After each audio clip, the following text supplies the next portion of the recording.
नमस्कार दोस्तों, मैं डॉक्टर कामिनी व्यास एक बार फिर से मेरी कहानी मेरी बॉडीगार्ड का दूसरा पार्ट लेकर आप लोगों के पास आई हूँ। चलिए इसे सुनते हैं। ईशान जल्दी से बेड से उठकर वॉशरूम की ओर भागा और उसने नितिन से नौकरों को बुलाकर अपना घर और कमरा ठीक करने के लिए कहा। वह जल्दी जल्दी तैयार होने लगा। आधे घंटे में ईशान का कमरा और घर चकाचक तैयार हो गए और वह खुद भी तैयार हो गया। जैसे ही वह बाहर हॉल में आया तो उसके परिवार वाले सब उसके सामने आ गए और बोले, सरप्राइज। ईशान भी सरप्राइज होने की एक्टिंग करने लगा और मन ही मन बोला, आज अगर नितिन पहले आकर मुझे नहीं बताता तो मेरी जगह आप लोग ही सरप्राइज हो गए होते। और मन ही मन मुस्कुरा दिया। फिर उसने अपने दादी, दादा, चाची, चाचा, मम्मी, पापा और सबके पांव छुए और फिर अपने भाई बहनों से गले मिला और उसके बाद सारा परिवार हंसी खुशी नाश्ता करने लगा। ईशान से मिलने और चाय नाश्ता करने के बाद सब लोग अपने अपने फ्लैट में आराम करने के लिए चले गए। ईशान के पापा, चाचा और ईशान तीनों भी अपने ऑफिस के लिए निकल गए।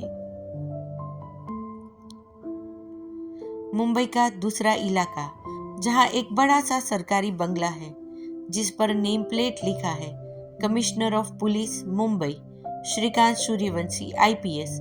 बंगले के कंपाउंड में एक 55 साल के इंसान अपने डॉगी के साथ खेल रहे हैं और साथ ही खुद को चुस्त दुरुस्त करने के लिए एक्सरसाइज कर रहे हैं। यही है श्रीकांत जी। तभी वहां पर उनकी पत्नी श्रीमती संगीता सूर्यवंशी आती है और उनसे कहती है, आप पुलिस में थे, यह क्या कम था जो आपने हमारी एक लौती बेटी को भी पुलिस में भेज दिया। 2 दिन हो गए, वह अभी तक घर नहीं आई। आप पता तो कीजिए वह कहाँ है। श्रीकांत जी ने संगीता जी को देखकर कहा, ऐसा तुम्हें क्यों लगता है कि मुझे पता नहीं होगा कि मेरी जान, मेरी बेटी और मेरी सबसे होनहार काबिल ऑफिसर इस वक्त कहाँ है? यह मुझे मालूम नहीं होगा। वह अभी जहाँ भी है वहाँ ठीक है और कल सुबह तक आ जाएगी, इसलिए चिंता मत कीजिए संगीता। जितनी फिक्र तुम्हें हमारी बेटी की है उतनी ही मुझे भी है। संगीता जी ने मुंह सिकोड़ते हुए कहा, हाँ, बड़ी फिक्र है बेटी की, इसलिए पुलिस में भेज दिया।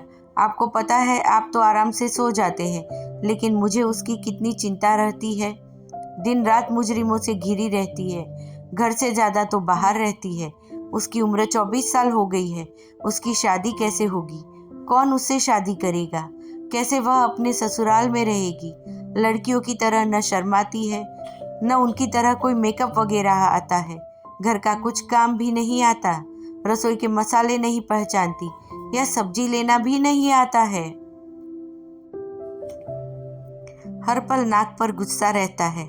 हफ्ता हफ्ता घर से मिशन पर गायब रहती है और आपके सिवाय किसी की कोई बात नहीं सुनती है। पूरा पुलिस डिपार्टमेंट उसके नाम से कांपता है। अभी तो किसी को यह भी नहीं पता है कि वह आपकी बेटी है, फिर यह हाल है। उसके कलीग भी उससे बात करने से डरते हैं। आग का गोला पता नहीं कब फट जाए, और जब किसी को पता चलेगा कि वह आपकी बेटी है तो फिर तो कोई लड़का उसके करीब ही नहीं आएगा। श्रीकांत जी मुस्कुरा दिए और बोले, यह तुम गलत कह रही हो संगीता। वो तुम्हारी भी हर बात मानती है, लेकिन अब हमारी नौकरी ही ऐसी है तो उसमें वह क्या कर सकती है। और रही बात गुस्से की, तो वह बिना किसी बात पर गुस्सा नहीं करती। हाँ, अब IPS पुलिस वाली है तो उसके बोल चाल, बर्ताव और पर्सनालिटी में झलकेगा ही। और उसकी शादी भी जरूर होगी ही। भगवान ने ऐसा किसी को बनाया होगा ही जो उसे हर हाल में अपने प्यार की छांव में संभाल ले। अब यह सब बातें छोड़ो और जल्दी से मेरा नाश्ता रेडी करो। आज मेरी CM साहब से बहुत जरूरी मीटिंग है। संगीता जी फिर नाक भौं सिकोड़े बोली, पता नहीं मेरी बच्ची ने नाश्ता किया होगा या नहीं, और इन्हें अपने खाने और नाश्ते की पड़ी है। श्रीकांत जी ने भी हंसकर जवाब दिया, आपको पता है आपकी बेटी कितनी स्ट्रांग है। अभी तो आप उसकी शिकायत कर रही थी और अब उसकी फिक्र फिर से शुरू कर दी है। संगीता जी बड़बड़ाते हुए किचन की तरफ बढ़ गई। कुछ भी कहो, माँ का दिल तो माँ का दिल होता है।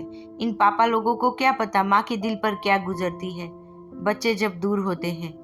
तभी एक लड़के ने उनके पीछे से आकर उनके गले में बाहें लपेट दी। मॉम चिल पिल, दी आ जाएगी।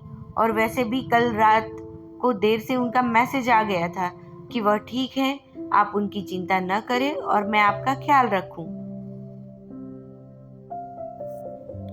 यह है हमारी नायिका के छोटे भाई आर्य सूर्यवंशी, जो 20 साल के हैं और मेडिकल की पढ़ाई कर रहे हैं।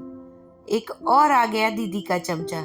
तुझे मैसेज कर सकती है लेकिन मुझे नहीं करती, न फोन और न मैसेज, संगीता जी ने कहा। आर्य ने कहा, मॉम आपको अगर दीदी मैसेज करेंगी तो आप उनका मैसेज देख देख कर रोने लगेंगी या फिर उन्हें कॉल करने लगेंगी और दीदी बात कर सके ऐसा होता नहीं, आप भी जानते हो। इसलिए अब टेंशन छोड़कर जल्दी से मुस्कुरा दो। मुझे आपकी फोटो दीदी को भेजनी है। दीदी ने कहा है आज उनका इम्पोर्टेंट मिशन है तो वह आपका चेहरा देखकर अपना काम शुरू करेंगी। आज के लिए बस इतना ही। अगले पार्ट में हम मिलेंगे हमारी नायिका से। कैसा लगा आपको आज का पार्ट? अगर कहानी पसंद आए तो मुझे सब्सक्राइब करें और कमेंट भी ज़रूर करें। आप इस कहानी को प्रतिलिपि पर भी पढ़ सकते हैं। इसका लिंक आपको डिस्क्रिप्शन में मिल जाएगा। थैंक यू दोस्तों, इसी तरह अपना प्यार देते रहिएगा।